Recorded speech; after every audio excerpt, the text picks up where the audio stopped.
Captain's log. Space date, November 7, 537. Our mission in the Faithlessness system has concluded. With the death of its leader, General Alma, the rebellion collapsed in upon itself.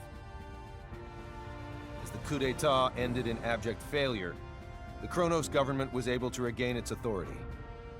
Days later, President Mutal declared that Kronos would join the Pan-Galactic Federation, thus swelling our ranks and leaving one fewer enemy.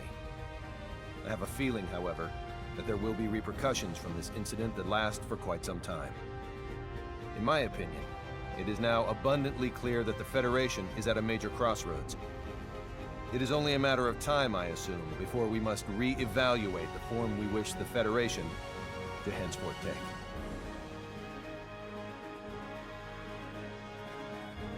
Kronos was officially inducted into the Pan-Galactic Federation, and while the Kronos incident that engendered the Alliance was certainly noteworthy, it was not the only seminal event of Space Date 537. The year also became known for various progressive reforms, which would serve as defining points of Federation policy for years to come.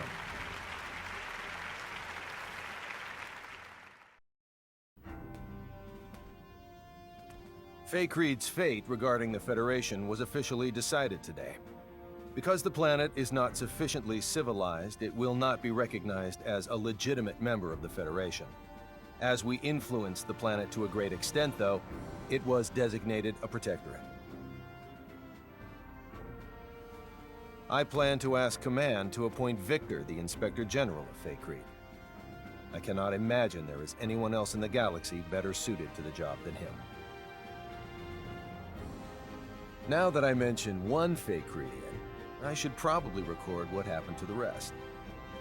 Everyone involved in the incident immigrated to Earth. After all they'd experienced of the outside world, we couldn't simply let them return to an underdeveloped planet. Besides, they unanimously decided to come of their own accord, which is what I was hoping for anyway.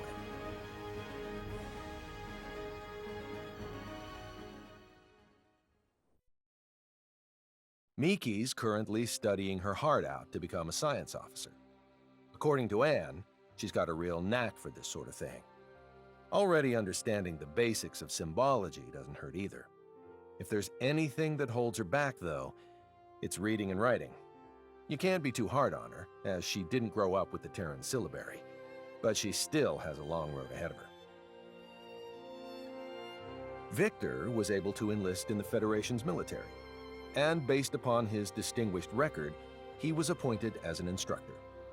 Considering he's a citizen of an underdeveloped planet, this is a historic accomplishment for him. Personally, I'd like to see Command put him in charge of overseeing his home planet, but the decision ultimately rests with him. Thanks in part to an endorsement from Dr. Krupp, Fiore was accepted as a researcher in the newly built Symbological Genetics Laboratory on Moonbase.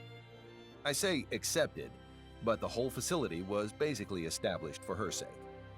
Her knowledge surpasses even our own scientists in some areas, so I assume they're more than happy to take advantage of her genius. There's no way they won't make at least a few breakthroughs with her working on their team. All is quiet on the Anne front, as she continues to work as a science officer aboard the Charles D. Gold. Her looks are what sealed the deal for me when hiring her, but I'll be damned if she isn't one capable science officer. Once I'm finally given my new assignment, I won't hesitate to bring her along. As for me, the myriad and valiant deeds I performed in quelling the Kronos Rebellion earned me a promotion. Nothing's official yet, but word around the water cooler is that I'll become an admiral. To think, me, with my own fleet. What's more, the ship they'll assign me won't be any ordinary one. It'll supposedly be equipped with some rather snazzy technology, of an experimental and gravitic warp kind. I guess this goes to show, you can't make an omelet without breaking a few rules.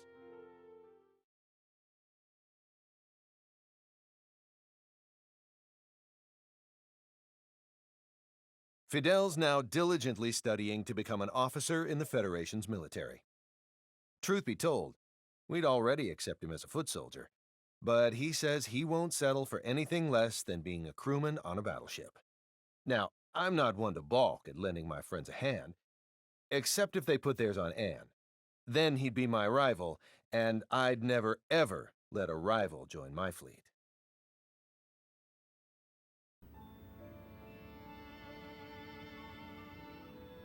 I get it! Wow, you're really good at teaching. Really? How long do you plan on persisting tonight? Until I get this homework done. Though that'll take time for sure.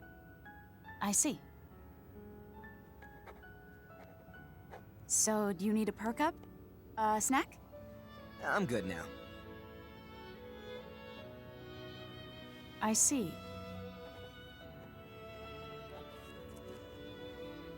Can you make sense of this one? Yes, I can. I think I'll be okay. All right, and what about this?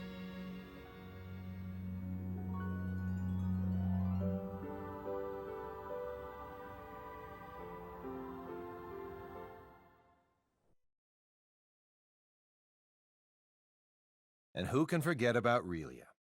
In the aftermath of all this, the Federation Academy of the Sciences was about to effectively imprison her. Why?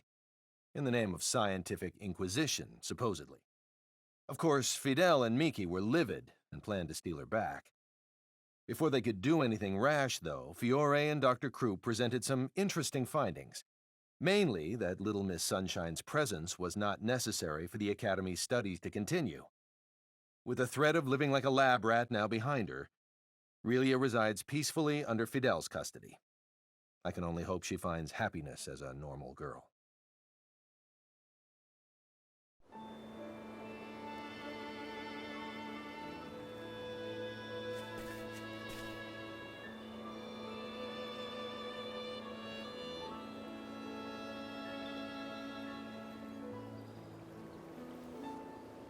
Thanks a lot, Fidel.